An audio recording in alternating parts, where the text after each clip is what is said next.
حسین یا حسین۔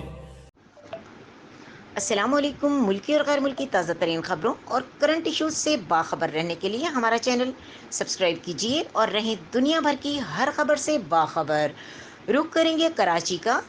کراچی میں قبضہ مافیا سرگرم، پولیس کمزور نظر آنے لگی۔ کراچی کے علاقے سرجانی ٹاؤن حسن بروہی گوٹ میمن کالونی کا رہائشی قیوم الدین پولیس اور قبضہ مافیا کے آگے بے بس ہو گیا۔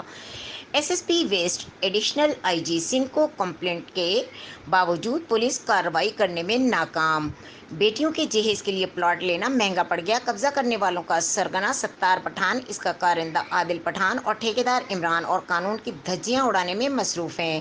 ایس ایچ او سرجانی کے خاموش اور پولیس اور مافیا کے گٹھ جوڑ کا ثبوت ہے۔ ہماری اعلیٰ حکام سے گزارش ہے کہ قبضہ مافیا کے خلاف جلد کارروائی کی جائے اور پولیس کو پابند سلاسل کیا جائے اور اس کے بعد پلاٹ کے اصلی مالک کو اس کا حق دلوایا جائے۔ مزید خبروں اور اپڈیٹ کے لیے دیکھتے رہیں کے نیوز چینل انٹرنیشنل۔